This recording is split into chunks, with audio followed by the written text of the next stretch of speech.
Welcome everyone to today's seminar. Thank you all so much for being here.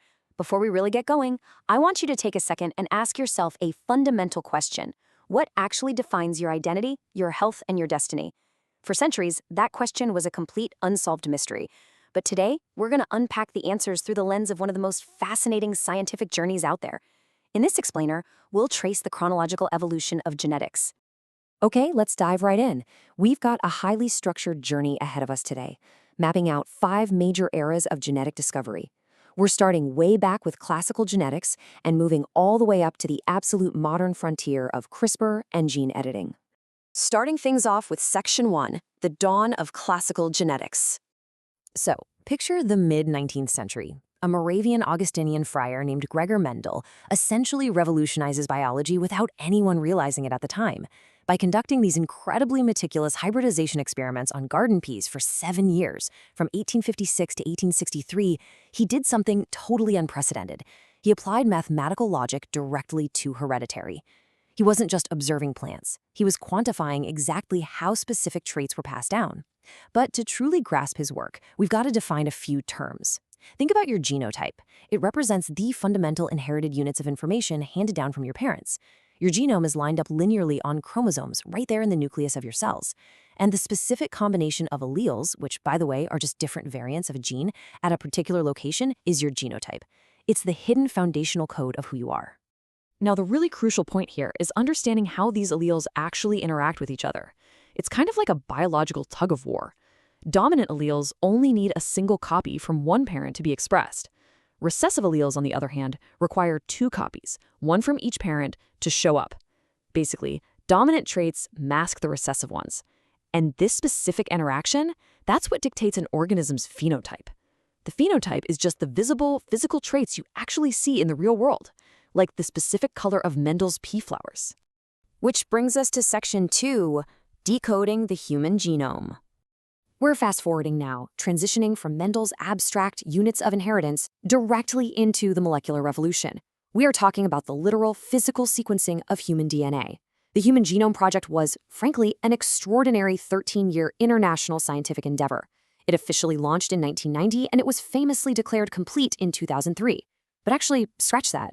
They only had about 92% of the genome mapped at that point.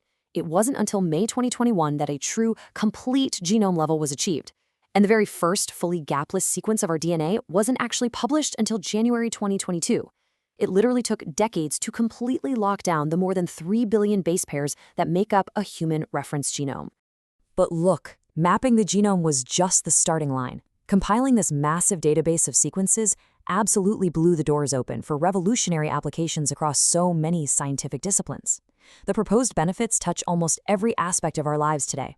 We're talking about genotyping viruses for molecular medicine, accurately predicting your risk for certain diseases, massive leaps in forensic science, and even tracing human evolution back in time.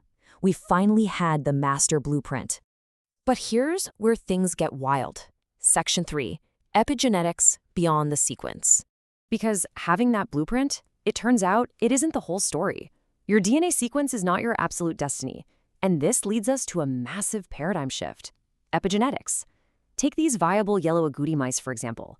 Genetically, their DNA sequence is 100% identical, yet physically, they look drastically different, ranging all the way from yellow and obese to brown and lean. So why the huge difference? It turns out, environmental factors, specifically the mother's diet and methyl supplements during fetal development, altered how the agouti gene was expressed. The environment literally changed their physical phenotype, their coat color and weight, without mutating the underlying genetic code at all.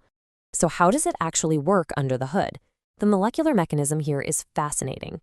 An environmental factor triggers what's called DNA methylation. Basically, a tiny chemical tag, a methyl group, gets added directly to the cytosine base of the DNA. Think of this tag like a physical light switch. It can completely suppress or activate gene expression, but it does it without altering the actual DNA sequence itself. It's an entirely separate layer of control sitting right on top of your genome. Moving right along to Section 4, personalized medicine and pharmacogenomics.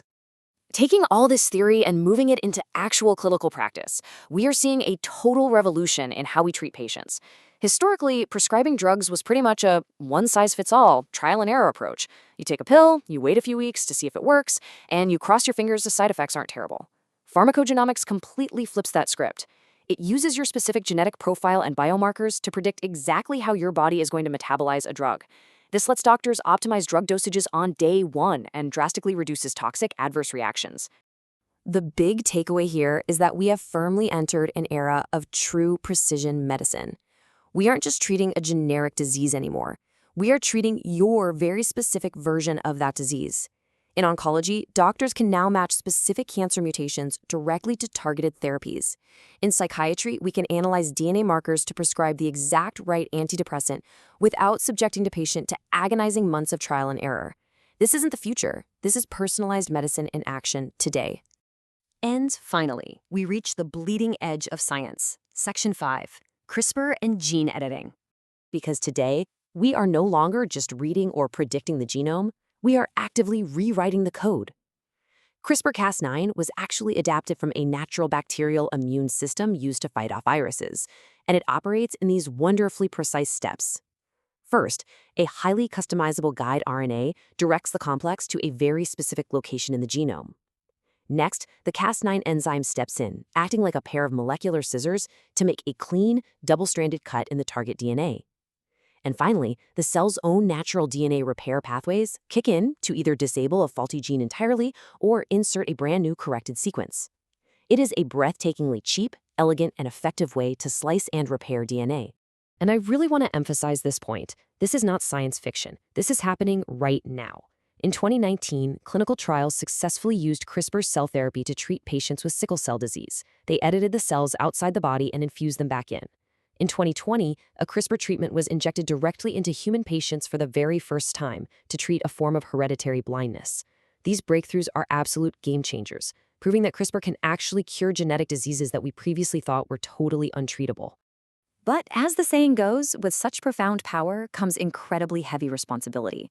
As we wrap up today's seminar, I want to leave you all with a critical question to ponder. Genome editing could potentially be applied to embryos or reproductive cells, meaning we could permanently alter inherited characteristics for all future generations. So just because we now have the molecular tools to edit human DNA, how do we as a society decide when, where, and if we should actually use them? Thank you all so much for joining me on this explainer journey through the code of life. I hope you walk away today with a profound new understanding of exactly what makes you, you.